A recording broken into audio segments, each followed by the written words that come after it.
What is up, Breaking Bad fans? Kino here, and we are back with another day of Breaking Bad-tober. Today we're looking at the 6th episode of Season 5, Buyout.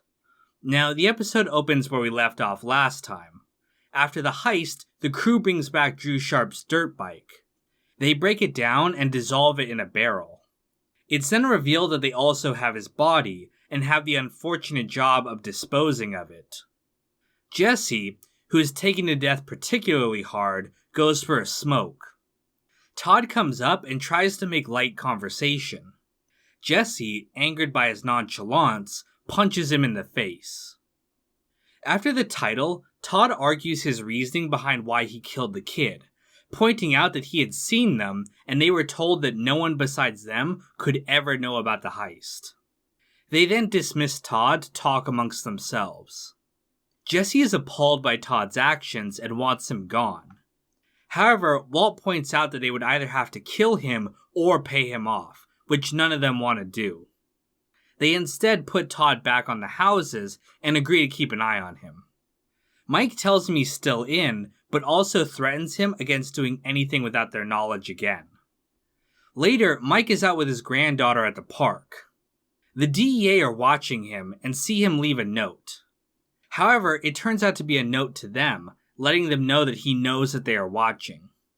Later, Mike listens to the DEA through the bug they planted. They vow to follow him until he makes a mistake. Meanwhile, at the Schrader residence, Skyler visits Holly. She breaks down in tears and almost confesses to Marie. Marie, thinking she's talking about Ted, reveals that she knows about the affair. Skyler realizes that Walt has put the blame on all of this for her, but goes along with the act. Later, Walt and Jesse are at their next cook. Jesse sees a news story about Drew, which causes him grief. Walt says that he's sad as well, and offers to finish up without Jesse.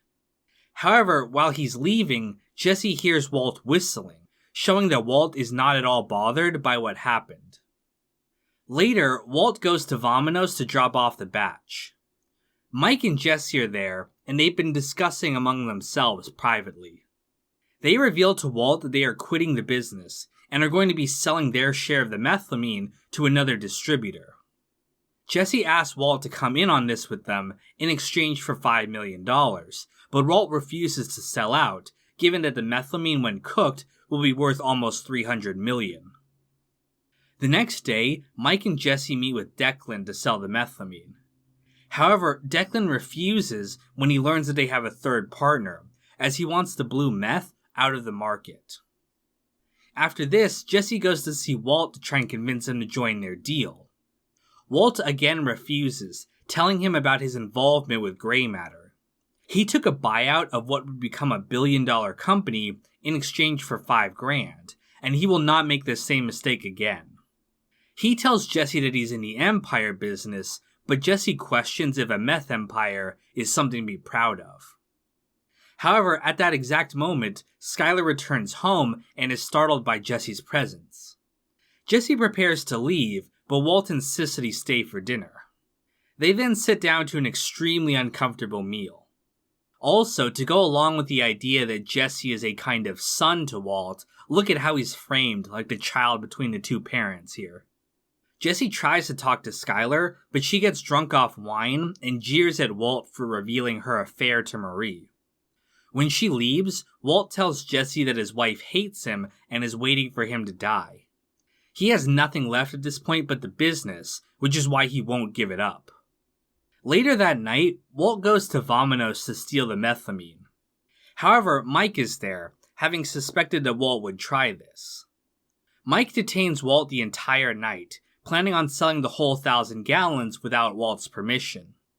However, at daybreak, Mike needs to take care of something first. He zip ties Walt to the radiator until he comes back. When he's gone though, Walt tries to break free. The only option he has available is an electrical wire, which he uses to burn through the tie and his wrist. Meanwhile, Mike and Saul meet with the DEA. They file a restraining order against them, temporarily stopping their tales of him. Though the order won't last long, Mike only needs it to last until the deal is done. However, when he returns to the office, he finds that the methylamine is gone. Walt is waiting in the office along with Jesse, who tells Mike that Walt has a plan for him to keep the methylamine and they still get their buyout. Though Mike wants to kill him, he agrees when Walt tells him that everyone will win. Now, I really don't have any behind-the-scenes things to go over. However, I did want to talk about Walt's Empire business scene. Now, Walt brings up gray matter, admitting that he willingly took a buyout. This is a direct contradiction to his previous statement to Gretchen that she and Elliot pushed him out of the company and stole his work. Now, maybe you can argue that in Walt's mind, Gretchen and Elliot pushed him to take the buyout.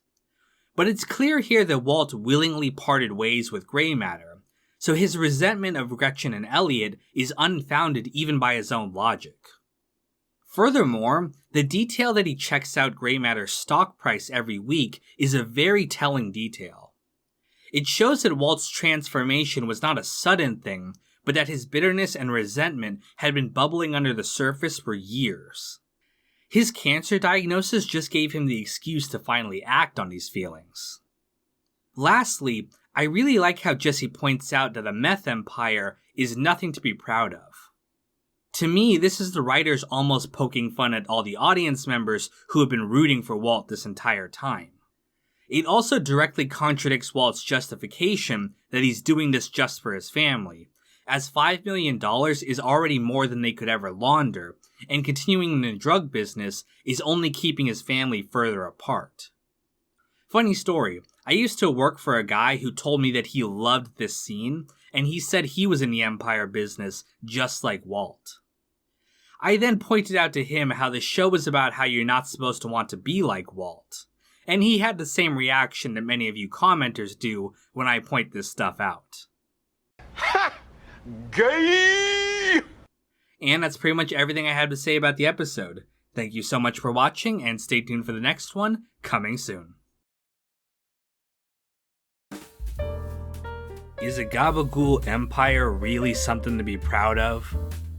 Russell, Sean, Heart of Markness, Logan, Clean, John Reyna, Jesse Sterling, Andrew Stewart, Ops Racing Media, Daz J. Kid, Conan Higgins, Sam Cedarland, Don Lucania, Celery Man, Jenna Marie Johnson, Brad Smith Studios, and Uncle Mike.